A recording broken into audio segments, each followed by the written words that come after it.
Thought it was a complete game by us. Thought Farr really set the tone with power stuff out there on the Tuesday night, and then our offense followed suit. So it was a good night under tough conditions, a little cold, a little rainy, but our guys didn't care. We just went out there and played pretty good baseball for the most part. We'll start with Jeff. Did you see what you wanted to see out of Farr? Yeah, for sure.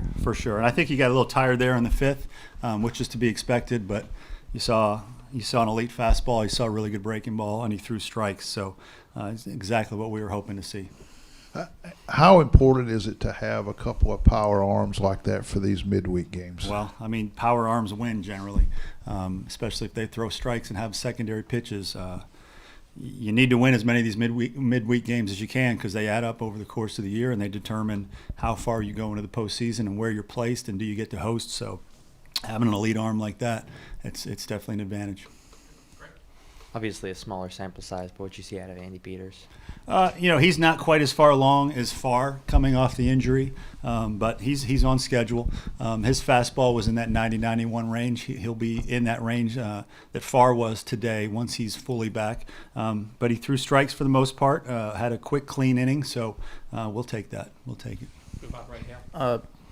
2 in the first, 4 in the second, 3 in the third. How nice was it to get out to that quick start and so guys could just kind of settle in? Yeah, that's you try to score every inning you play, and we did that. We scored a majority of the innings today. So, again, we just want to have an offense that just grinds on you, and as every out we make is a tough out, and when we get on bases, we can make things happen. We stole bases today. We drove the ball. Only had 2 strikeouts on the night, so the offense is coming along. Do you guys kind of want to put the pressure on the other team when the weather's like this and, it's probably hard to – You always want to put pressure on the other team. You want to be able to threaten them with a hit and run or bunt for hits or stolen bases. That's a part of a good, well-rounded offense. We didn't hit a home run tonight, and we scored 14 runs. That's progress for us big time. Along those same lines, you seem like you're putting a lot of pressure on teams with your speed. Is that kind of what you saw from this team, and y'all going to continue to do that? Well, we knew we were more athletic. There's no question about it, and we played probably 5 guys that could steal bases tonight, starting with Wimmer and Campbell at the top. Heinrich can steal a base. Khalil can steal a base.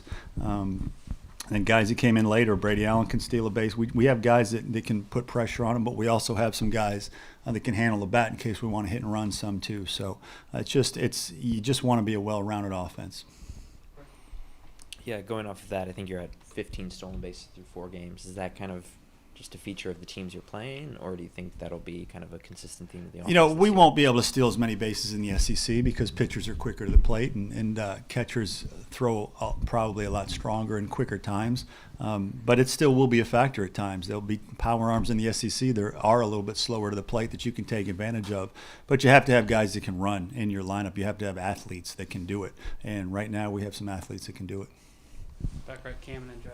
I believe you had 8 different players being able to get on base through base hits today. Just how important is it to have a variety of players to have to turn to when you need a hit? Yeah, you want to have a good lineup 1 through 9, and I think we have that. George is doing a really nice job. He's made progress offensively.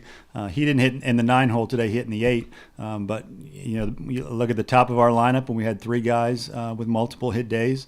And I look at the bottom of our lineup, and he had 8 and 9 hole with multiple hit games. So you want to have length in your lineup. So that's a good thing when you can not have to rely on just 1 or 2 guys. You want to be strong 1 through 9. What went into the decision to hit Wimmer lead off today, and how did you think he handled that role? Very well. He was 2 for 5, didn't strike out, got on base, stole a base. So yeah, he's a mature kid, and he's our best option right now. That's why we did it. How is Brennan Malone looking for this weekend? And We'll be day to day with him. We'll be a little bit conservative with him. I don't want him to be in the lineup, out of the lineup, in the lineup, out of the lineup. I want to get a good handle on it. And when our trainers tell me he's 100% and it's behind us, then he'll be in there. But I just don't want to go in and out of the lineup with him and have it be a yo-yo to where you just never know, is he going to be able to play today? I want to get him to the point where it's behind him.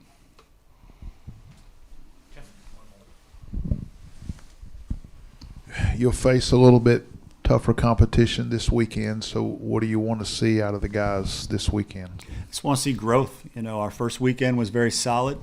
Tonight was a good night all the way around in terms of pitching and offense. I just want to see this team continue to grow.